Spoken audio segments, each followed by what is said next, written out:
Good morning. How did you get here this morning? How was your journey? Could it have been better? Could you have taken an alternative route or tried a different mode of transport that might have been quicker or more comfortable? What would have happened if there'd been a power outage or a security alert during your journey? Would it have made you late or have to rush, or would it have stopped you getting here altogether? I'm guessing a lot of us would have used Google Maps to help us figure out how to get here, unless this is your regular place of work where you have existing insight and knowledge of how to travel to Great George Street. You might know what the delays are usually like on a Monday morning and what kind of disruption to expect. And I think this is what a digital twin could do. It would take Google Maps, which is a kind of digital twin model, and combine it with the London transport models and wider knowledge and expectations about the probabilities of disruption, and offer you options on how best to complete your journey. And if the situation were to change during the course of your journey, the model would then advise you on the next best alternative. Now, you might say that Google Maps already does this, but when you're driving along with a sat-nav or Google Maps or whatever it is you're using, how many of you actually follow it when it suggests a change of route to cope with the new traffic conditions? I live in Cornwall, and I know that if Google Maps starts suggesting a new route to me, it'll invariably send me down some narrow country lane, and I will inevitably end up getting really stressed because I'll meet a camper van who will expect me to reverse back a windy hill. And even though that their reversing skills are probably far superior to mine, and I might even scrape the side of the car, it wouldn't be the first time. I don't do what Google Maps tells me to sometimes because I can imagine what the negative consequences might be for me, whilst the sat-nav can't. I don't always trust the sat-nav because I don't think it has complete information, or as much information as it really needs to be able to fully advise me on what alternative route to take. When we develop something new and innovative, we don't just unleash it on the wider population, we test it in a safe environment. Pilots have to spend a certain amount of time in a flight simulator every month.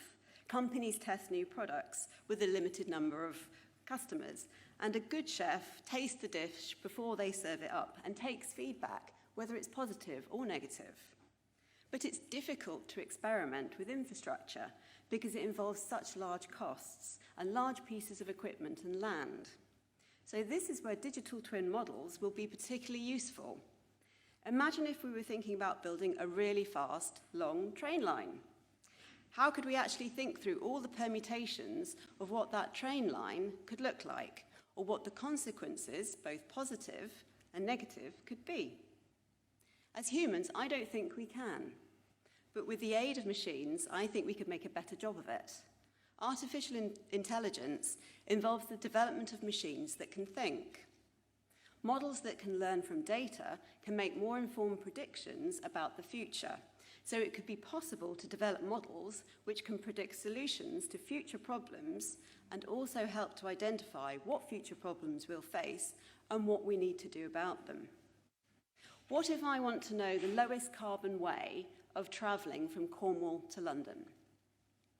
What if the local authority wants to find out how to achieve the net zero target as quickly as possible?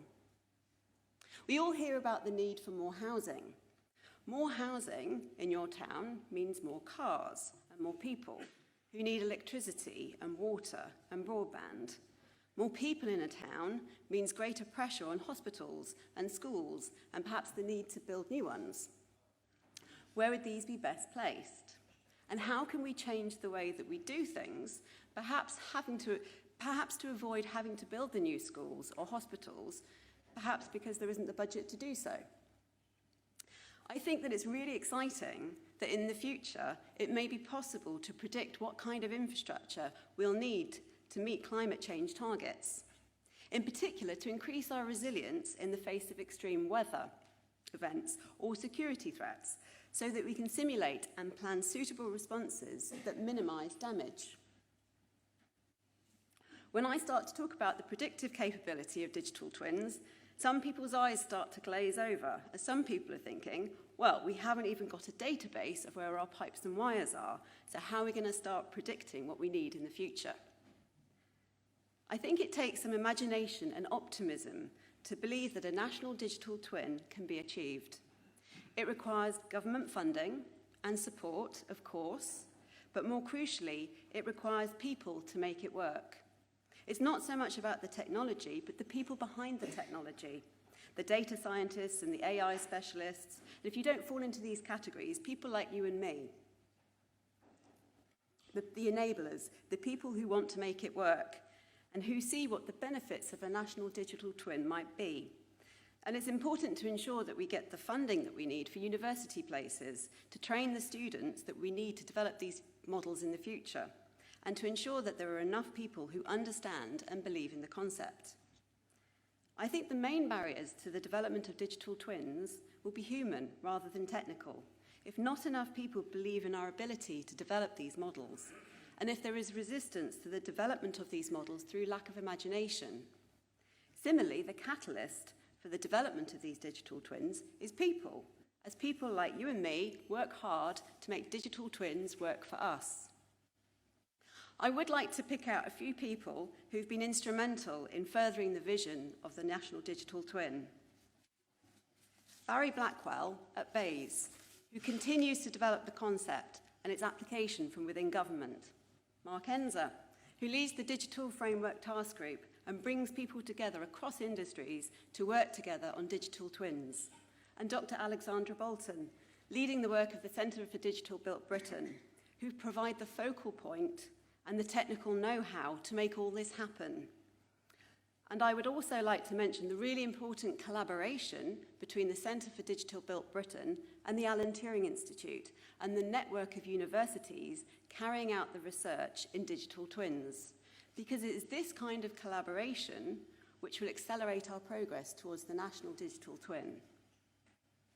For me, it's been really exciting to make a recommendation a year ago in our report, Data for the Public Good, and to see it develop into what we're talking about today. It shows how the national digital twin is an achievable vision with hard work and creativity. We need the hard work to bring it all together to ensure that we're all heading in the same direction rather than speaking different languages. And we need to get on with it quickly so that we can lead the way in developing digital twins. We do need a long-term strategy about where we're heading with the national digital twin, because this is a long game, not just a quick win. If you think about how you might have got to this meeting 25 years ago, you probably would have consulted your A to Z and a few paper timetables and maybe made a few phone calls to inquire. You wouldn't have left it till 3 minutes before the house and then typed it out into Google to see what your options were. We can make some quick wins along the way, and we can look to collaborate with other countries and work hard to lead the way with our concentration of AI capability here in the UK. But it's something we need to continue to work hard at, like learning an instrument. If we put it down for a while or neglect it due to other priorities, we won't make the progress we would have done, and we'll lose out on new ways of doing things that we could have discovered.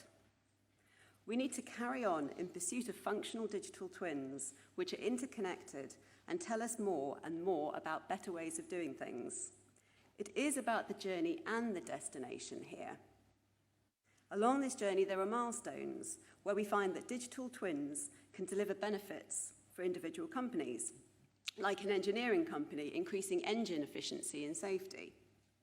And the next milestone might be whole industries benefiting from shared information, perhaps advances in healthcare from simulating the effects of different treatments. And then the next milestone could be benefits for whole cities and regions as digital twins become interconnected and could minimize energy or water use, for example, across entire regions. What the national digital twin can do is to provide a bird's eye view of a city or a town to help us improve the way we use our infrastructure in that area and to plan or predict what else we need to improve our quality of life. And I think it's important to note that these models are tools to guide our decision making.